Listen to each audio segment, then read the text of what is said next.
Hello, Southern Sage back again with Bob. Now, Bob has exploded all over the table. So, this is all of the things that were in that backpack. So, for today, we're going to look at first aid. So, to start with, a basic first aid kit, this is a Walgreens special, is pretty good, but I would strongly recommend that you add a couple of things. So, the first thing that I put in every first aid kit is super glue. So whether you know it or not, superglue was originally invented to be field stitches.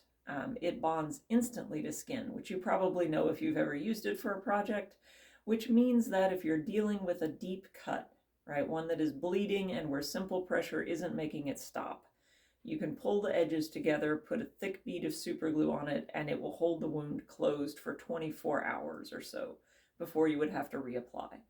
In a situation where you can't call an ambulance or get to a hospital, right, where things are not as normal, that can be a lifesaver. So, simple bottle of super glue, throw it in the first aid kit every time, every first aid kit, not just the Bob.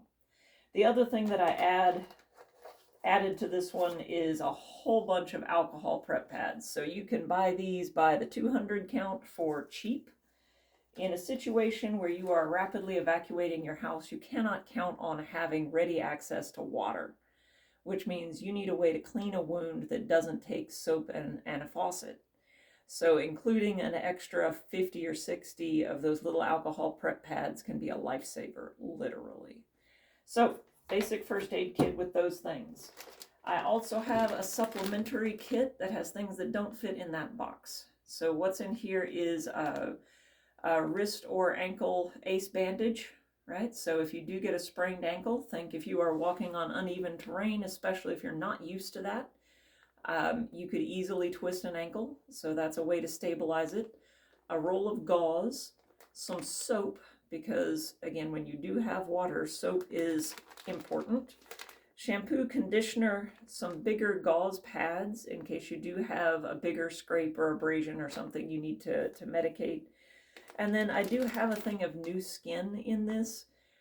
Most people think that that's for actually doing what superglue does to stop bleeding. It isn't. But if you do have a broader area, think, road rash from a bike, where the skin is just gone and you need a way to seal that up, this new skin will do that trick, right? So this is auxiliary first aid supplies. And then some things that we don't always think about in terms of first aid, but that are important in a situation where things are not normal.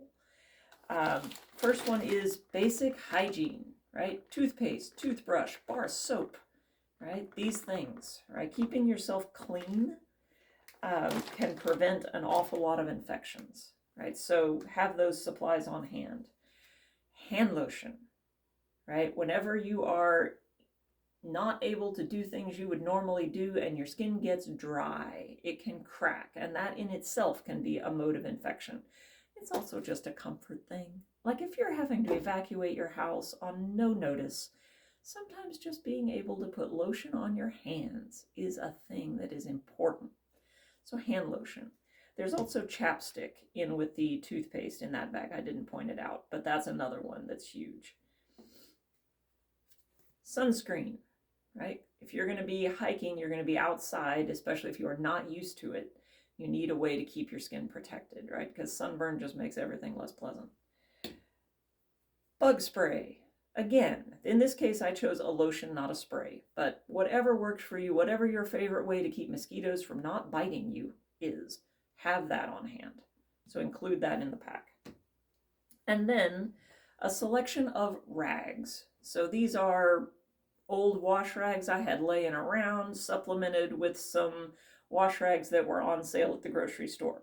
So this is not fancy. This is a way for you to clean yourself, wipe things off, use it as a pot holder, like just having some rags in the pack work for so many different situations, right? You just need to dry your hands off. You need to have those. You may also notice that all of these things are stored in Ziploc bags. The reason for that is I can empty those contents and use the Ziploc bag to hold something wet in the pack, right? So if I have wetted down one of these wash rags so that I can wipe my face off, so that I can wash the dishes we haven't talked about yet, because I cleaned a wound with it. I now have a wet rag that needs to go somewhere, right? And so I can put that into a Ziploc bag and put it in the pack and know that it's not going to get other things in the pack wet. Right, so packing along some Ziploc bags, in my case, I use them to pack a bunch of other things, knowing that I can consolidate and free up that bag. Okay, so this is installment number 1 of the bug out bag, first aid and hygiene supplies. So get that stuff together. Tomorrow, we will be looking at food and water. Like, subscribe, let me know what you want to know about in the comments.